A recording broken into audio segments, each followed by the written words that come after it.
Hello दोस्तों, कैसे हैं आप लोग। उम्मीद करते हैं आप लोग काफ़ी अच्छे होंगे। तो दोस्तों, जो भी छात्र इस साल मैट्रिक बोर्ड परीक्षा का एग्ज़ाम देने वाले हैं या फिर 12th का बोर्ड एग्ज़ाम देने वाले हैं, तो दोस्तों आज का ये वीडियो सिर्फ उन्हीं के लिए होने वाला है और दोस्तों काफ़ी इम्पोर्टेंट होने वाला है। जैसा कि आप सभी को पता है, बोर्ड एग्ज़ाम के हिंदी सब्जेक्ट में जो व्याकरण का एग्ज़ाम होता है, तो व्याकरण में दोस्तों ज़्यादातर क्वेश्चन आपको समास और कारक से दोस्तों ऑब्जेक्टिव क्वेश्चन देखने को मिलता है। जिन दोस्तों ने मैट्रिक का एग्ज़ाम दिया है उन्हें पता है कि हाँ ऐसा होता है, और जिनको नहीं पता है वो अपने घर में किसी से भी पूछ सकते हैं। ज़्यादातर दोस्तों व्याकरण में कारक से ऑब्जेक्टिव होते हैं और समास से होते हैं। तो दोस्तों आज के इस वीडियो में हम आपको कारक को कुछ इस प्रकार से समझाने वाले हैं। उसका नोट्स दोस्तों हम लोग यहाँ पर लेके बैठे हैं और दोस्तों आपको सिंपल और आसानी से दोस्तों पूरा कवर करेंगे कि दोस्तों आपको अभी तक अगर नहीं पढ़े होंगे तो दोस्तों आप अगर इसे अच्छे से पढ़ लेते हैं, अच्छे से समझ लेते हैं, तो मैं आपको विश्वास दिलाता हूं कि आपको एग्ज़ाम में किसी से पूछने और देखने की ज़रूरत ही नहीं पड़ेगी और आप खुद से अच्छा स्कोर कर पाएंगे व्याकरण में। तो दोस्तों अभी तक आपने हमारे चैनल को सब्सक्राइब नहीं किया है तो जल्दी से सब्सक्राइब कर लीजिए, और वीडियो अच्छी लगेगी तो दोस्तों वीडियो को लाइक कीजिएगा। अभी मैं आपको वीडियो लाइक करने के लिए नहीं बोलूँगा, क्योंकि दोस्तों पहले ही वीडियो लाइक करने से कोई फ़ायदा नहीं है। और दोस्तों अगर आपको वीडियो अच्छा लगेगा तब लाइक कीजिएगा, तो दोस्तों हमें लगेगा कि हाँ हमने बच्चों को अच्छे तरीके से समझाया है, मेरे बताने का तरीका अच्छा है, तब मेरे बच्चों ने लाइक किया है। तो चलिए दोस्तों हम वीडियो को स्टार्ट करते हैं और हमारा टॉपिक है दोस्तों कारक। और दोस्तों जल्दी से चैनल को सब्सक्राइब करने के लिए इसलिए मैंने बोला है क्योंकि जितने भी मैं इम्पोर्टेंट वीडियो डालूँगा, क्योंकि समय बहुत ही कम है और दोस्तों सिलेबस बहुत कुछ कवर करना है। तो जिन बच्चों ने अभी तक स्कूल में ये सब नहीं पढ़ा है या फिर उसने अच्छे से नहीं समझा, उनको मैं आसानी से समझाऊंगा, जिससे कि दोस्तों वो बोर्ड एग्जाम में काफ़ी अच्छा कर पाएंगे। तो चलिए कारक का परिभाषा देखते हैं। वे शब्द जो, रुकिए दोस्तों थोड़ा सा जूम कर लें ताकि आपको और अच्छे से दिखे। परिभाषा: वे शब्द जो संज्ञा सर्वनाम को क्रिया से जोड़ते हैं वे शब्द कारक कहलाते हैं। यानी कि जो शब्द संज्ञा और सर्वनाम को जोड़ता है, संज्ञा और सर्वनाम को जोड़ता है, उसको क्या कहते हैं, हम लोग कारक कहते हैं। वे शब्द कारक कहलाते हैं या उन्हें हम कारक कहते हैं। जैसे कि राम ने रावण को बाण से मारा। अब देखिए यहाँ पर अगर कारक का कोई चिन्ह नहीं हो तो फिर वाक्य कैसा होगा। ने हटा दीजिए, को हटा दीजिए, से हटा दीजिए, राम रावण बाण मारा। बताइए इससे कुछ सेंटेंस का कुछ अर्थ निकला? नहीं निकला। लेकिन उसी में अगर हम लोग कारक का इस्तेमाल करते हैं, राम ने रावण को बाण से मारा, तो दोस्तों हमारा सेंटेंस कितना सुटेबल हो रहा है और कितना हम लोग का उसका मतलब अर्थ निकल के आ रहा है। तो इसीलिए दोस्तों जो शब्द संज्ञा और सर्वनाम को क्रिया से जोड़ते हैं वे शब्द कारक कहलाते हैं। तो राम ने रावण को बाण से मारा, तो इसमें ने कारक है, को कारक है, से, ये सब कारक के चिन्ह हैं। इन सभी से जोड़ने के बाद ही एक सुटेबल और अच्छा दोस्तों वाक्य हम लोग को मिला, सेंटेंस मिला, जिससे समझ में आ रहा है कि राम ने रावण को क्या चीज़ से मारा, तो बाण से मारा। तो ये दोस्तों कारक का परिभाषा था और उसका एग्जाम्पल था। तो दोस्तों आप लोगों ने कारक को समझ लिया। अब चलिए दोस्तों बात करते हैं कि कारक के कितने प्रकार होते हैं और कौन कौन से होते हैं, और उनका उदाहरण देके आपको सब समझाने वाले हैं। दोस्तों अगर आपने इस वीडियो को कंप्लीट अच्छे से समझ कर देख लिया तो मैं आपको बता रहा हूँ कि आपको फिर कभी भी कारक के बारे में वीडियो देखने की ज़रूरत ही नहीं पड़ेगी और ना ही पढ़ने की ज़रूरत पड़ेगी। अब यहाँ पर बोल रहा है कारक की संख्या कितनी होती है। तो दोस्तों ये सभी को पता है कि कारक के 8 प्रकार होते हैं। कारक की संख्या 8 है। हिंदी भाषा में 6 कारक विद्यमान है लेकिन कुल संख्या 8 होती है। विद्यमान 6 ही है लेकिन संख्या 8 होती है। अब दोस्तों बात करें संस्कृत भाषा में कारकों की संख्या 6 है। देखिए दोस्तों हिंदी भाषा में अगर आपसे पूछा जाता है तो कितने हैं, 8 हैं। लेकिन अगर संस्कृत भाषा में पूछा जाए तो दोस्तों इनकी संख्या 6 है, जिसमें संबंध और संबोधन को नहीं माना जाता है। ये किस में नहीं माना जाता है, तो दोस्तों संस्कृत भाषा में नहीं माना जाता है। हिंदी में माना जाता है लेकिन संस्कृत भाषा में नहीं माना जाता है। तो दोस्तों 3 ऑब्जेक्टिव क्वेश्चन यहाँ पर आपको देखने को मिल रहा है। हालांकि इससे पूछ आएगा तो नहीं, लेकिन आप नोट कर लीजिएगा, आगे भी आपको इससे फायदा होने वाला है। अब देखिए यहाँ पर बोल रहा है कारक चिन्ह संज्ञा सर्वनाम के बाद में प्रयोग किए जाते हैं। जी हाँ, बिल्कुल बाद में किए जाते हैं। अब देखिए संज्ञा सर्वनाम यहाँ पर देखिए, राम रावण को मारा संज्ञा है, संज्ञा है, बाण संज्ञा है। तो इस राम के बाद में न ने है, रावण के बाद में को है, बाण के बाद में से है। तो ये सब संज्ञा के बाद में ही, संज्ञा सर्वनाम के बाद में ही प्रयोग किए जाते हैं। कारक चिन्हों को परसर या विभक्ति भी कहा जाता है। जो कारक चिन्ह होता है, जैसे मैं यहाँ पर देखिएगा आगे कर्ता ने कर्म को, तो कारक चिन्हों को परिसर या विभक्तियाँ भी कहा जाता है। तो यहाँ पर ऑब्जेक्टिव में पूछ सकता है कि कारक को और क्या कहा जाता है, ऑप्शन में दे देगा, उसमें विभक्ति भी रहेगा या परिसर भी रहेगा, परिसर भी रहेगा। तो दोस्तों इस प्रकार से एक और ऑब्जेक्टिव क्वेश्चन हुआ। अब देखिए दोस्तों, हम इसको एक बार देख लेते हैं।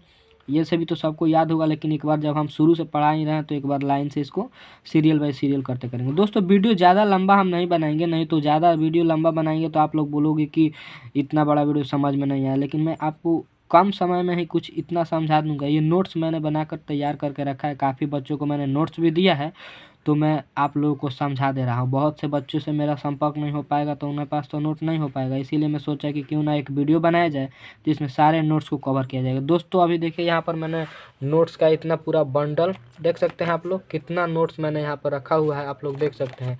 ये अलग अलग टॉपिक का है दोस्तों, तो आप लोग कमेंट कीजिएगा तो मैं सभी टॉपिक पर बनाऊंगा। फिलहाल में मैं कारक और इसके बाद समास का ये दोस्तों कंपलसरी ही बनाने वाला हूँ। तो दोस्तों यहाँ पर देखिए कर्ता ने, यानी कर्ता का जो कारक चिन्ह है वो ने है, कर्म का को, करण से, इतना तो आप लोग समझ चुके हैं दोस्तों, इसमें कोई प्रॉब्लम नहीं है। चलिए अगला पेज देखते हैं, इसको हटाते हैं, एक मिनट रुकिएगा दोस्तों। जी हाँ, अब चलिए देखिए, संप्रदान के लिए अपादान से संबंध का के की गा रे नी अधिकरण में पर संबोधन हे अरे हो अरे और संबोधित। अब दोस्तों क्या है कि अब जितना हम इसका 8 प्रकार है, कर्ता का 8 प्रकार के, उसके बारे में जानेंगे। कर्ता कारक पहला है कर्ता कारक। अब इसमें देखिएगा राम पढ़ता है, अब इसमें बोलिएगा कि आप लोग कहाँ, इसमें कर्ता कारक का कोई चिन्ह नहीं है तो ये कहाँ से होगा। तो दोस्तों यहाँ पर देखिए कारक चिन्ह का लोप है, यानी कि राम क्या चीज़ पढ़ता होगा, कुछ ना कुछ तो पढ़ता ही होगा ना, कुछ ना कुछ तो पढ़ता ही होगा। तो यहाँ पर क्या है, कारक चिन्ह का लोप है। और दूसरा एग्जाम्पल, राम ने पत्र लिखा, यहाँ पर कौन सा चिन्ह है, ने, तो ने किस चीज़ का चिन्ह है, तो कर्ता ने, तो यहाँ पर कौन सा कर्ता हो गया, ने। यहाँ पर पूछ भी सकता है राम ने पत्र लिखा, इसमें कौन सा कारक है, ऑब्जेक्टिव में से पूछ सकता है, हालांकि पूछता भी है, इस प्रकार का क्वेश्चन पूछता भी है। तो दोस्तों इसीलिए मैं आपको बता रहा हूँ कि ऐसा अगर ऑब्जेक्टिव, मान लीजिए अगर 5 नंबर का भी आपने मेरे इस वीडियो देखने के बाद अगर आपने बोर्ड परीक्षा में 3 से 4 नंबर का भी अगर ऑब्जेक्टिव सही कर दिया तो दोस्तों आप लोगों को कितना फ़ायदा हुआ आप समझ सकते हैं। आपके एक वीडियो देखने से अगर 3-4 नंबर दोस्तों आपको प्लस कर दे रहे हैं तो क्या प्रॉब्लम है आपको एक वीडियो देखने में, कोई प्रॉब्लम है आप लोग ही बताइए। और मैं आपको इसे समझा रहा हूँ तो मैं कंपलसरी बता रहा हूँ आपको दोस्तों कि 4 से 5 नंबर तो दोस्तों आप अगर अच्छे से वीडियो देखते हो तो कम्प्लीटली 5 नंबर आप लोग एग्ज़ाम में प्लस करोगे ही करोगे। और दोस्तों समास भी पढ़ा देता हूँ, आपको बता दूंगा, उसका भी नोट्स इस वीडियो के बाद में समास को भी हम आपको दिखाने वाले हैं और नोट्स बताने वाले हैं।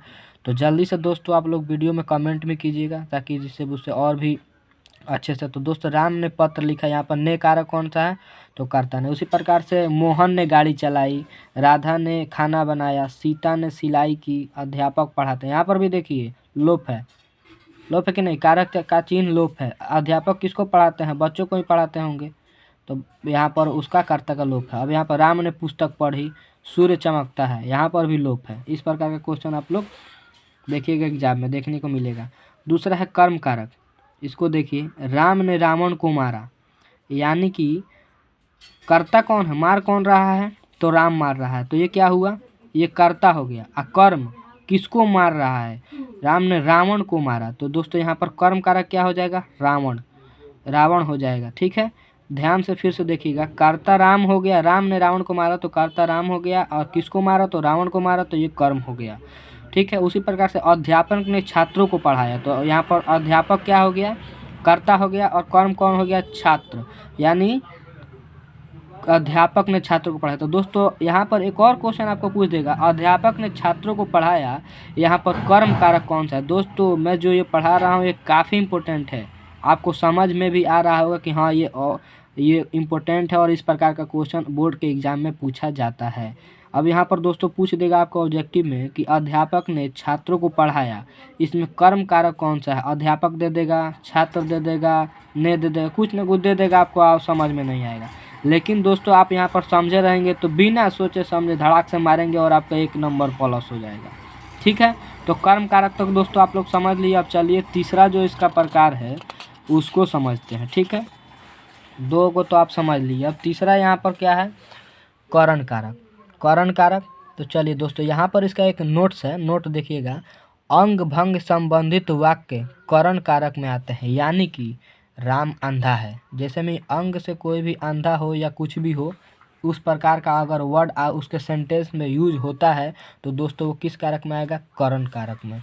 जैसे मोहन कलम से पत्र लिखता है, तो मोहन कलम से, यहाँ पर कौन सा चिन्ह है, से, तो कर्ता ने करण को करण से, इसका चिन्ह क्या है, से। सबसे पहले तो दोस्तों आप लोग इसका याद कर लीजिएगा, जो कारक चिन्ह है वो याद कर लीजिएगा। मैंने आपको जो अभी दिखाया उसे आप लोग याद कर लीजिएगा। मोहन कलम से पत्र लिखा, तो से यहाँ पर करण है।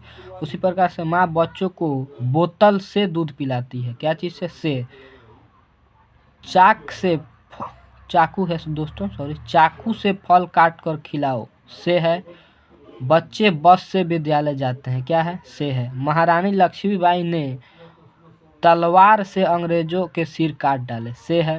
उसके बाद मैं ट्रेन से दिल्ली जा रहा हूँ, तो इस प्रकार से दोस्तों अब यहाँ पर भी एक ऑब्जेक्टिव बनता है, मैं ट्रेन से दिल्ली जा रहा हूँ। इसमें करण कारक मतलब पूछ देगा कि इसमें कौन सा कारक है, मैं ट्रेन से दिल्ली जा रहा हूँ, इसमें कौन सा कारक है, तो से, तो यहाँ पर करण कारक हो जाएगा। उसी प्रकार से अगला है दोस्तों संप्रदान कारक, चौथा है जो संप्रदान कारक। दोस्तों बहुत ही ध्यान से समझिएगा, आप लोगों के लिए बहुत मेहनत हम लोग कर रहे हैं ताकि दोस्तों आप लोग भी अच्छा नंबर ला सके। दोस्तों अगर आपने अभी 15 मिनट का वीडियो देख लिया और अगर आपने बोर्ड के एग्ज़ाम में 5 नंबर प्लस कर दिया, बताइए आपको कितना खुशी होगा, कितना खुशी होगा कि हाँ भाई मैंने एक सर का वीडियो देखा था और मुझे 5 नंबर प्लस हो गया। दोस्तों आपको YouTube पर काफ़ी ऐसे फेक वीडियो मिल जाएंगे जिसमें बताया जाएगा होगा कि आप ये रट लो, यहीं आने वाला है, ये बोर्ड का क्वेश्चन लीक हो गया, मिल गया। आप लोग उसको 20 मिनट 25 मिनट दे देते हो, लेकिन हम जो इसको पढ़ा रहे हैं कि हाँ इसे आना ही आना है, इस सबको आपको भी पता है। अगर आपको 10th में नहीं आया तो 12th में आएगा, 12th में नहीं आएगा तो दोस्तों आगे जो कंपटीशन होगा उसमें, यहाँ पे इसे हर चीज़ हर जगह इसका ज़रूरत है। तो दोस्तों आप लोग इसे थोड़ा सा ध्यान दे के अगर पढ़ लेते हो तो मैं बताऊँ कि आप लोग काफ़ी अच्छा कर सकते हो। तो चलिए दोस्तों इसके बारे में पढ़ते हैं, संप्रदान कारक के बारे में। अब जो दोस्तों यहाँ पर देखिएगा इसको काफ़ी समझना और ध्यान देने वाले हैं। अब देखिए संप्रदान कारक है के लिए, इसका चिन्ह तो है के लिए, लेकिन के वास्ते इसका के लिए या के वास्ते हमेशा के लिए दान देना, यानी संप्रदान कारक का है चिन्ह जो है उसके सेंटेंस, जो संप्रदान कारक का जो सेंटेंस होता है, वाक्य होता है, उसमें जो भी चीज़ होता है वो हमेशा के लिए देना होता है, तभी दोस्तों उसको संप्रदान। जैसे में राम माँ के लिए दवाई लाया, किसके लिए दवाई लाया, माँ के लिए लाया, तो वो उसी को दे देगा ना, उसको मतलब दे दिया दवाई, अपने माँ को दे दिया। जैसे कि राम माँ को दवाई लाया, यहाँ पर राम माँ को दवाई लिया, तो दवाई हमेशा के लिए दे दिया। उसी प्रकार से राजा ने प्रजा को कंबल दान किया, अब राजा ने प्रजा को कंबल दान कर दिया तो वो फिर तो कंबल उससे मांगने नहीं जाएगा, तो क्या हुआ, हमेशा के लिए कंबल दान कर दिया। तो दोस्तों उस प्रकार से सेंटेंस में हमेशा के लिए दान देना, तो वो कौन सा सेंटेंस हो जाएगा, कौन सा वाक्य हो जाएगा, यहाँ पर कारक संप्रदान कारक। राजा ने प्रजा को कंबल दान कर दिया, हमेशा के लिए। राम सीता के लिए फल लाया, यानी कि राम सीते के लिए ही फल लाया है। नीरज पिताजी के वास्ते दवा लाया, पिताजी के वास्ते, तो के वास्ते भी संप्रदान कारक है। तो इस प्रकार का अगर सेंटेंस आपको देखने को मिलता है तो आप उसे बता सकते हैं संप्रदान कारक। चाहे इसका वाक्य भी आपको थोड़ा तो समझना पड़ेगा दोस्तों। आपको फ्री में तो नंबर कहीं नहीं मिलेगा, फ्री में तो दोस्तों कुछ नहीं मिलता है, आपको तो पता है फ्री में कुछ नहीं मिलता है, तो दोस्तों आपको नंबर कहाँ से मिल जाएगा, थोड़ा सा तो ध्यान देना ही पड़ेगा। मैं आपको झूठ मूठ का नहीं बोलूँगा कि आपको 10 नंबर 100 नंबर 50 नंबर मिलेगा, जो बात सही है उसे हम बोलते हैं, ठीक है। तो दोस्तों आपको थोड़ा सा दिमाग लगेगा, पढ़िएगा तो नंबर अच्छा मिल सकता है, नहीं तो एक ही चीज़ को रटते रहिए सेंटेंस को, सेंटेंस है वाक्य नहीं आएगा एग्जाम में, दूसरा वाक्य पूछ देगा, आप बोका बन के चले आइएगा। लेकिन दोस्तों आप इसके बारे में, इसका जो मेन पार्ट है उसको अगर समझिएगा तो दोस्तों आपको 1 या 10 भी वाक्य रहेगा सामने तो आप धड़ाधड़ बता दीजिएगा, तो थोड़ा सा तो आपको ध्यान देकर समझना पड़ेगा। अब दोस्तों है अपादान कारक, इसीलिए दोस्तों मैंने यहाँ पर नोट्स तैयार करवा के और तब रखा हूँ ताकि आपको समझाने में ज़्यादा समय ना लगे और दोस्तों आपको समझ भी अच्छा से आगे। तो दोस्तों अपादान कारक से, अब देखिए यहाँ पर देख रहा है लगाव, पृथक्करण, तुलना, डर, भय। पृथक्करण का मतलब होता है कि अलग करना, जैसे मैं किसी चीज़, जैसे चावल में से आंकड़ को अलग करना भी एक पृथक्करण है, यानी कि क्रिया है, पृथक्करण है। तो उसी प्रकार से है अलग अलग करना, अलगाव, पृथक्करण, तुलना, डर, भय से, सब अपादान। इसको अगर खाली आप याद कर लिए, से तो ये सबको याद है, लेकिन इसको याद कर लिए जो 4 सेंटेंस यहाँ पर लिखा हुआ है, लगाव, पृथक्करण, तुलना, डर, भय, अपादान कारक में आता है। मैं बोलता हूँ कि आपके सामने 500 भी अगर सेंटेंस वाक्य सामने रख दिया तो आप धड़ाधड़ बोलिएगा, धड़ाधड़। लेकिन दोस्तों ये याद रहेगा तब तो, अब ये हम थोड़ी ना याद करेंगे, ये तो आप लोगों का काम है याद करना, तभी तो दोस्तों आप लोग एग्जाम में कर पाओगे, अच्छा नंबर ला पाओगे। अब जैसे राम दिल्ली से लखनऊ गया, राम दिल्ली से लखनऊ यानी दिल्ली से अलग हो रहा है और लखनऊ जा रहा है। तो यहाँ पर देखिए लगाव, पृथक्करण, तुलना, डर, भय, इसको याद रखिएगा। कहाँ जा रहा है? राम दिल्ली से लखनऊ जा रहा है। थोड़ा सा ध्यान दीजिएगा दोस्तों, आप बिल्कुल समझ जाइएगा कहाँ से ये अलगाव हो रहा है कि नहीं हो रहा है। आप लोग देखिए दिल्ली से लखनऊ, तो ये हो गया अपादान। पेड़ से पत्ते गिरते हैं, अब देखिए पेड़ से पत्ता अलग हो रहा है, अपादान कारक। पेड़ से, अब पूछ देगा, ये एक बार शायद पूछा भी था एग्जाम में, पेड़ से पत्ते गिरते हैं, इसमें कौन सा कारक है, इसमें कौन सा कारक है? तो पेड़ से पत्ते, कर्ता ने कर्म को करण से। अब देखिए इसमें बहुत से लोग करण से मार देंगे, करण से, लेकिन ये क्या है? ये तो है अपादान, यहाँ पर गलत हो जाएगा। फिर आप लोग बोलेंगे सर हम लोग तो करण से आप ही बताए थे, या मार दिए, गलत हो गया। गलत होगा नहीं, अब इसको समझिएगा, हिले नहीं मार दीजिएगा करण से तो कहाँ। अब यहाँ पर देखिए अपादान अलगाव बोल रहा है, पेड़ से पत्ते गिरते हैं, अलग हो रहा है, अपादान कारक, आप मार दीजिए करण, तो गलत नहीं होगा। तो इसी प्रकार से आप चलिए इसका 6ठा नंबर देखते हैं। अब यहाँ पर 5वां नंबर का जो था अपादान कारक, उसका यहाँ पर दिया है डाल से फल नीचे गिर गया। अब डाल से फल अलग हो गया, बच्चा बेड से गिर गया, ये भी अलग हो गया। अब है गंगा हिमालय से निकलती है, गंगा है हिमालय से तो निकल गई, तो उसका वहाँ से रिश्ता टूट गया। अब देखिए रमा कुत्ते से डरती है, ये भी क्या है? डर और भय क्या है? अपादान कारक। शरीर से प्राण निकल गया, वो अलग हो गया। मोहन सांप से डरता है, ये भी अपादान। गीता सीता से सुंदर है, तुलना हो रहा है, देखिए यहाँ पर गीता सीता से सुंदर है, तुलनात्मक जब वर्ड आएगा तो अपादान होगा। राम श्याम से होशियार है, यानी समझदार है, होशियार, हटा के होशियार है, राम श्याम से होशियार है, ठीक है। अब देखिए 6ठा नंबर है संबंध। तो यहाँ पर का, के, का, की, के, रा, रे, गी, ना, नानी, वो सब है चिन्ह है। उदाहरण के लिए यह आपका बैग है, यह आपका बैग है, यानी कि जो आपका जो बोला जा रहा है उसी में उसकी लगा हुआ है चिन्ह, यह आपका बैग है, वह आपकी माताजी है। समझ रहे हैं दोस्तों? थोड़ा सा आप ध्यान दीजिएगा तो समझ जाइएगा। यह आपका बैग है, वह आपकी माताजी है। कुछ समझ आ रहा है दोस्तों? अंतर दिख रहा है वाक्य में। मेरा भाई IAS है, नहीं IAS, हाँ जी। मेरा, रा री रे, तो मेरा, यहाँ पर देख रहे हैं। आप अपना व्यवहार सबके साथ अच्छा रखो, अपना, नानी ने, अपना, अपनी बहन की तरह सबकी इज्जत करो, नी, तो ये क्या है? संबंध कारक। उसी प्रकार से अगला है अधिकरण कारक, में पर, ध्यान दीजिएगा, में पर, अंदर बाहर बीच, अंदर बाहर बीच, जैसे आप अपादान कारक में बताया था उसी प्रकार से अधिकरण में दोस्तों आपको ये 3 याद करना है, अंदर बाहर बीच। परिभाषा याद करने की ज़रूरत ही नहीं है अगर आप ये 3 याद कर लेते हैं तो।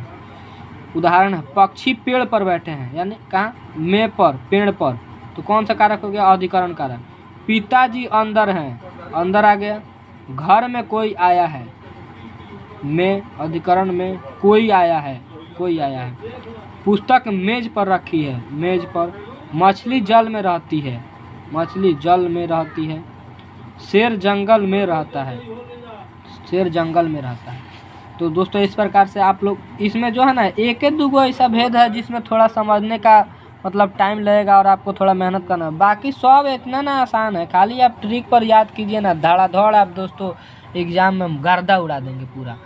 परीक्षा मार्च से होगी, मार्च में होगी, मार्च में होगी। घड़ी में 4 बजे हैं, घड़ी में 4 बजे हैं। अब है जो अगला है संबोधन कारक, अरे, ओ, अरे, हे, अरे। दोस्तों ये तो इसको कोनो ऐसा ही देख के बता देगा, इसमें आपको कुछ पूछना नहीं है। हे राम, हे, ये क्या हो गया? दोस्तों जो देखना एक आया है रील्स में, बहुत ही ज़्यादा ट्रेंडिंग हो रहा है, हे प्रभु ये क्या हुआ, ऐसा करके एक रील बहुत वायरल हो रहा है, आप लोग भी देखे होंगे। मेरा गमछा भी खुल गया, पलंग पर पानी आ गया, ऐसा करके कुछ रील है। तो उसी प्रकार से ये है, अरे ओ अरे हे राम ये क्या हुआ। तो यहाँ पर है, हे प्रभु ये क्या हुआ, अरे उधर मत जाना गिर जाओगे, हे भगवान परीक्षा कब होगी, अजी सुनते हो। तो ये सब क्या है, संबोधन कारक हो गए। तो दोस्तों वीडियो को, चैनल को सब्सक्राइब कर लीजिएगा, और वीडियो अच्छी लगी हो तभी वीडियो को लाइक कीजिएगा, ठीक है। और दोस्तों अगर आप भी समाज का वीडियो देखना चाहते हैं तो दोस्तों कमेंट में आप कमेंट कीजिए, धड़ाधड़ कमेंट कीजिए दोस्तों। जितना ज़्यादा कमेंट कीजिएगा उतना जल्दी वीडियो दोस्तों आपके लिए हम लाएंगे, और उतना मेहनत करके लाएंगे। तो चलिए दोस्तों आज के लिए इतना ही, मिलते हैं नेक्स्ट वीडियो में। और दोस्तों वीडियो अच्छी लगी हो तो वीडियो को लाइक कीजिएगा अगर अच्छी लगी हो तब, वरना मत कीजिएगा। और दोस्तों इसी प्रकार के इंटरेस्टिंग वीडियो के लिए, इंटरेस्टिंग टॉपिक के लिए दोस्तों चैनल को सब्सक्राइब करना मत भूलिएगा, इसमें कोई कंजूसी मत कीजिएगा। तो चलिए दोस्तों मिलते हैं नेक्स्ट टॉपिक में नए वीडियो के साथ।